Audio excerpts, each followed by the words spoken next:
Hello students, Rabindra Bharati ইউনিভার্সিটির political সায়েন্সের M A প্রশ্ন এবং উত্তর দিলাম। তো এটা হচ্ছে সিসি 4.1-এর এম.এ রবীন্দ্রভারতী ইউনিভার্সিটির ডিস্টেন্স কোর্সের পলিটিক্যাল সায়েন্সের কোয়েশ্চেন এবং অ্যান্সার।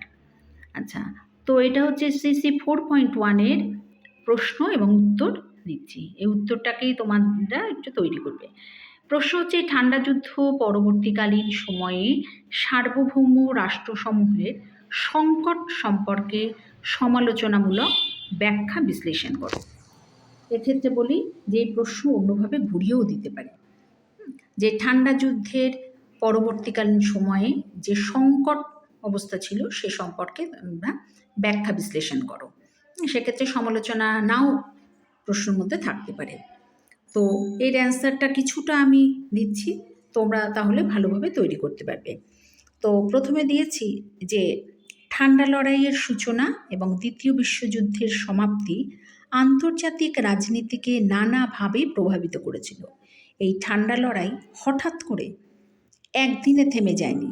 এটা দীর্ঘদিনের প্রতীক্ষার পর অবশেষে ঠান্ডা যুদ্ধ শেষ হওয়ার পরেই এশিয়া তথা সমগ্র বিশ্বে রাষ্ট্রসংঘের ওপর সোভিয়েত ব্যবস্থার পতন মারাত্মক ক্ষতিকর প্রভাব ফেলেছিল।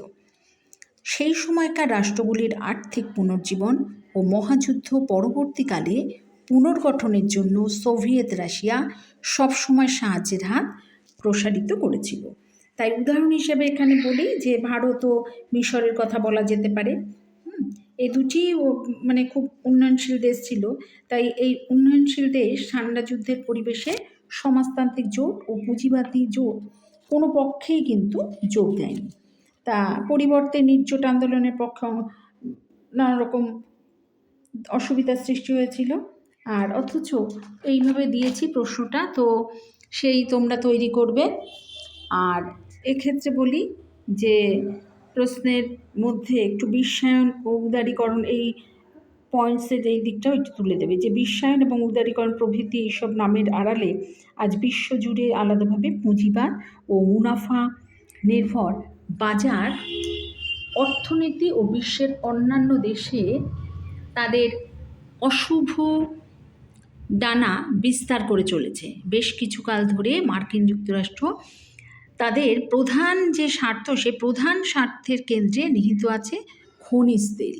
এই খনিজ তেলের জন্যই কিন্তু তারা প্রধানত সে বারংবার অন্যান্য দেশে আধিপত্যটাকে বজায় রাখতে চেয়েছে। তো এই মার্কিন যুক্তরাষ্ট্রের কথাও একটু দিয়ে দেবে। আর এছাড়াও সোভিয়েত ইউনিয়নের পতন এবং মার্কিন পুঁজিবাদে পরিকল্পিত বাজার, এক্ষেত্রে এটাও একটুখানি দিয়েছি যে বাজার অর্থনীতি সম্পর্কে এটা একটু দিয়েছি। আর এরকম বহুজাতিক সংস্থা সমূহে অনিয়ন্ত্রিত কার্যকলাপ বিভিন্ন অঞ্চলে দেশগুলোর মতো এশিয়ার দেশগুলোকে গ্রাস করতে অত্যন্ত আগ্রহী হয়েছিল।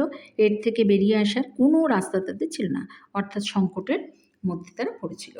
তো এইভাবে এই প্রশ্নটাকে তোমরা তৈরি করবে। আমি মোটামুটি একটু দিয়ে দিলাম। এটা হচ্ছে তোমাদের পলিটিক্যাল সায়েন্স এম.এ ক্লাসের রবীন্দ্রভারতী ইউনিভার্সিটির ডিস্টেন্স কোর্সের সিসি 4.1-এর প্রশ্নপত্র। আর এই প্রশ্নের সঙ্গে উত্তর খানিকটা দিলাম, সেটা তোমরা একটু বাড়িতে তৈরি করে নেবে।